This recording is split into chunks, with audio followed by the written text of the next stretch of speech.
நீ புசித்து திருப்தியாகி நல்ல வீடுகளை கட்டி அவைகளில் குடியிருக்கும் போதும் உன் ஆடு மாடுகள் திரட்சியாகி உனக்கு வெள்ளியும் பொன்னும் பெருகி உனக்கு உண்டானவையெல்லாம் வர்த்திக்கும் போதும், அப்படின்னா என்ன, இதெல்லாம் நடக்கும்போது நீ என்னவா இருக்கணுங்கிறாரு. நல்ல வீடெல்லாம் நீ கட்ட போற. ஆமாம், ஒரு வீடு இல்லை, வீடுகளை நீங்கள் கட்ட போறீங்க.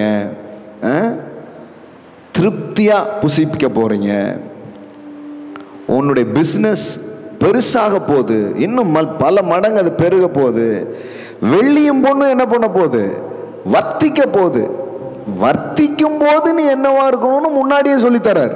அப்படின்னா என்ன, கன்ஃபார்மாக வரப்போகுது.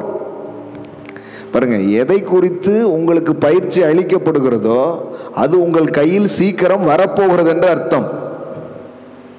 நல்லா புரிஞ்சுக்கோங்க. எதை குறித்து ஆண்டவர் உங்களை ட்ரெயின் பண்றாரோ, ஆமா, so training for raining. Amen. Training for raining.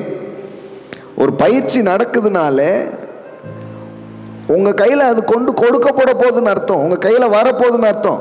உங்களை கூப்பிட்டு பணத்தை எப்படி கையாளணும்னு கடவுள் பேசுவார்னா உங்க கையில் பணம் கொட்டுன்னு கொட்ட போகுதுன்னு அர்த்தம். மக்கள்லாம் ஒழுங்காக நடத்தணும், மக்களை நேசிக்கணும், மக்களுக்காக நம்ம செய்யணும்னு ஆண்டவர் நமக்கு சொல்லுவார்னா நம்மளை தலைவனாக்க போறாருன்னு அர்த்தம். ஆமாம் ஆமாம். அப்போ எதையுமே ஒரு சந்தேக மனநிலையிலேயே சொல்லலை. ஷுவராக அதெல்லாம் நடந்துடும், அது ஒரு பெரிய விஷயமே கிடையாது. மறுபடியும் சொல்கிறேன், கோடியாக உங்கள் கையில் வருவதும் நீங்கள் பண விஷயங்கள்லையும் அதிகாரங்களிலேயும் நீங்கள் மேலே இருப்பதும் பெரிய விஷயமே அல்ல. இதை முதல்ல மனசுக்குள்ளே போடுங்க. அது என்னமோ பெரிய குதிரை கொம்பு மாதிரி நினச்சிட்டு இருக்காதீங்க. முதல்ல இட்ஸ் ஈஸி. கோடியாக உங்களுக்கு கொட்டும், சுலபமாக அது உங்கள் கையில் வரும்னு சொல்கிறேன் நான் இயேசுவின் நாமத்தில். உயர்ந்த நிறுவனங்களை நீங்கள் நடத்துவீங்க, பெரிய பெரிய பதவியில் நீங்கள் உட்காருவீங்க. அதெல்லாம் ஒரு பெரிய திங்ஸே கிடையாது. கர்த்தர் அதை உங்களுக்காக செஞ்சிருவார். இப்படிங்கிறதுக்குள்ள அதெல்லாம் நடந்து முடிஞ்சிடுங்க. நம்ம அது ரொம்ப பெரிய விஷயம் மாதிரி மைண்டுக்குள்ளே ஓட்டிக்கிட்டே இருக்கிறோம். அது பெரிய விஷயமே கிடையாது. முதல்ல அது ரொம்ப ஈஸி.